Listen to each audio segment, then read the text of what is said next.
أعوذ بالله من الشيطان الرجيم بسم الله الرحمن الرحيم واو لم زبر ول لم زبر لا ولا دل يا زرذي والذي نون زبرنا والذين همين پیش هم والذين هم দালের নিচে এক জের তারপরে দেখেন ইয়া সাকিন এক জের ওয়ালা হরফের পরে ইয়া সাকিন আসলে এক জের ওয়ালা হরফকে এক আলিফ লম্বা করে পড়বেন ওয়াল্লাযীনা হুম বা জের বি রাবা জবর রাবা বিরব্বা জের বি বিরব্বি হামিম জের হিম বিরব্বিহিম দেখেন রার উপরে এক জবর রার উপরে এক জবর হইলে রাটাকে পুর করে পড়বেন বিরব্বিহিম লাম আলিফ জবর লা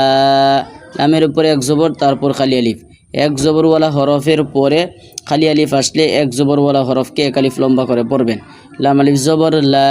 এক আলিফ লম্বা হবে ইয়াসিন পেশ ইউশ রাজির রি ইউশ রি কাফ ওয়াও পেশ কু ইউশ রি কু নুন জবর না ইউশ রি কু না এই যেখানে দেখেন নুনের উপরে এক জবর তারপর দেখেন আয়াত আছে এক জবরওয়ালা হরফের উপরে থামলে এক জবরওয়ালা হরফ থেকে এক জবরকে ফেলে দিয়ে সাকিন দিবেন এখানে নুনের উপরে সাকিন হবে ইউশরিকুন ওয়াও লাম জবর ওয়াল লাম জবর লা ওয়াল্লা দাল ইয়া জিরদি ওয়াল্লাযী নুন জবর না ওয়াল্লাযীনা দেখেন দালের নিচে এক জের তারপর দেখেন ইয়া সাকিন এক জেরওয়ালা হরফের পরে ইয়া সাকিন আসলে এক জেরওয়ালা হরফকে এক আলিফ লম্বা করে পড়বেন দালের নিচে এক জের হয়েছে তারপর ইয়া সাকিন আসছে আমরা দালটাকে এক আলিফ লম্বা করে পড়ব ওয়াল্লাযীনা ইয়া হামজা পেশ ইউ তা ওয়াও পেশ তু ইউ তু নুন জবর না ইউ তু না ইউ তু না দেখেন ওয়াওয়ের উপরে দেখেন হামজা যে কোনো জায়গায় আপনি যখন দেখবেন ওয়াওয়ের উপরে হামজা হয়েছে তখন ওয়াওটাকে বাতিল করে হামজাটাকে পড়বেন ইউ ও ইয়া হামজা পেশ ইউ ও তাও পেশ তু নুন জবর না ইউ তু না এই যেখানে দেখেন তার উপরে এক পেশ তারপর ওয়াও সাকিন এক পেশওয়ালা হরফের উপরে ওয়াও সাকিন আসলে এক পেশওয়ালা হরফকে এক আলিফ লম্বা করে পড়বেন হ্যাঁ এই যেখানে দেখেন তার উপরে এক পেশ হয়েছে তারপর ওয়াও সাকিন আসছে আমরা তাটাকে এক আলিফ লম্বা করে পড়ব ইউ তু না মিম আলিফ জবর মা হামজা খারা জবর আ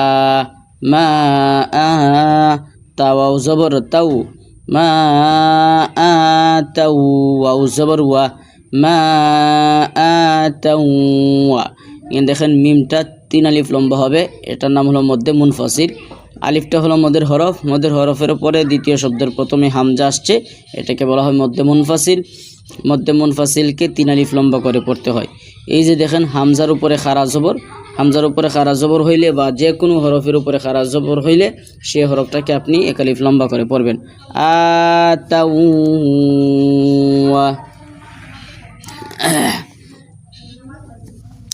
কফ পেশ কু লাম ওয়াও পেশ লু কুলু বা পেশ বু কুলুবু হামিম পেশ হুম কুলুবুহুম দেখেন কফের উপরে এক পেশ লামের উপরে এক পেশ তারপর ওয়াও সাকিন এক পেশওয়ালা হরফের পরে ওয়াও সাকিন আসলে এক পেশওয়ালা হরফকে এক আলিফ লম্বা করে পড়বেন কুলুবুহুম ওয়াও জবর ওয়া জিম জের জি ওয়াজি লাম জবর লা ওয়াজিলা তা দুই পেশ তুন ওয়াজিলাতুন হামজা নুন জবর আন নুন জবর না আন্না হামিম পেশ হুম আন্নাহুম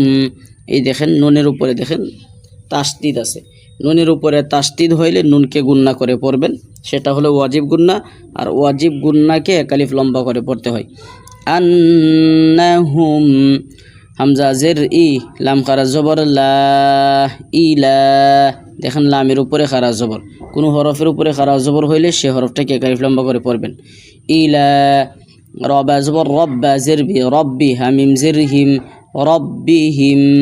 র খারা জবর র, জিম জের জি, র জি, আইন ওয়াও পেশ উ, র জি উ, নুন জবর না, র জি উ না। দেখেন রার উপরে খারা জবর, রটাকে এক আলিফ লম্বা করে পড়বেন। দেখেন নুনের উপরে এক জবর, তারপর দেখেন আয়াত আছে। আপনি যখন এক জবরওয়ালা হরফের উপরে থামবেন তখন এক জবরওয়ালা হরফ থেকে এক জবরকে ফেলে দিয়ে সাকিন দিবেন। এখানে দেখেন নুনের উপরে এক জবর আছে, নুন এক জবরকে ফেলে দিয়ে সাকিন দিব, র জিউন। আর থামলে হবে 3 আলিফ লম্বা হবে। সেই কায়দার নাম হলো মধ্যে আরিজ, মদের হরফ। এই দেখেন ওয়াওটা হলো মদের হরফ, মদের হরফের পরে আরজি সাকিন আসছে। আরজি সাকিন বলা হয় যে হরফটা মূলত সাকিন নয়, থামার কারণে সাকিন হয়। নুনটা মূলত সাকিন নয়, থামার কারণে নুনটা সাকিন হয়েছে, এটাকে বলা হয় আরজি সাকিন। র জিউন 3 আলিফ লম্বা হবে।